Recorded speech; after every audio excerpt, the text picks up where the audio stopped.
Hi, Mark Beatty joining you for my 5th video on how to make your organisation more creative and more innovative. And this one is based around these familiar phrases you may have heard at work. It was like that when I got here. It's not my responsibility. It wasn't me. If you hear those kind of phrases around work, chances are you might be working in a place characterised by a blame culture. And I'm going to talk about in this video why that might be a problem, how to diagnose a blame culture, and as a leader or a colleague, what can you do differently?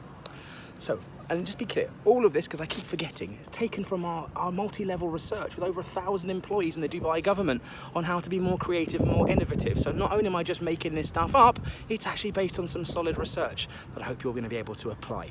So, diagnosis. How do we know if we're in a blame culture? Number one, are there endless email trails? Do people constantly write lots of emails so they've got something in writing that covers their back in the event of some kind of problem later on?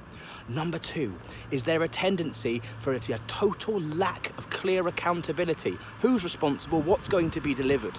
Often you find that by leaving ambiguous circumstances around project planning and the deliverables, there's plenty of places for people to hide later on, and that can be sometimes done on purpose.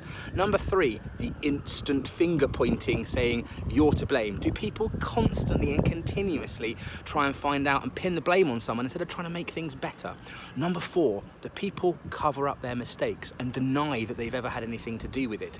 That is the kind of thing that you'll find in a blame culture. And last but not least, and probably one of the more subtle ones, a rather buzzing grapevine, lots of whispers, lots of gossip. And if anything, you tend to find the person who's in trouble, the person who's about to be blamed, is usually the last to know. In my experience, I think this is a safety mechanism. If we all gossip and we all talk about what's gone wrong and who's to blame, we can get our defences in early. So there's the 5 things that you might see in a blame culture. So what can we do as a colleague or a leader? Well, I've got 4 things that we can perhaps think about. The first one, really rather obviously, set very clear guidelines, deliverables and accountabilities for projects and tasks. If we're really clear who's supposed to do what by when, there can be no hiding, and you can't have a blame culture because it's just really obvious what's supposed to happen, and to be quite frank, it's just good business practice anyway. Number 2, lead by example.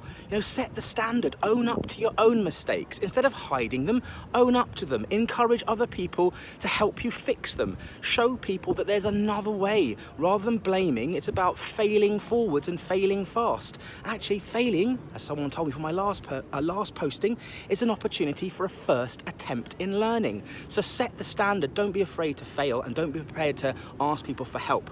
Number 3, squash the rumours, rubbish the rumours.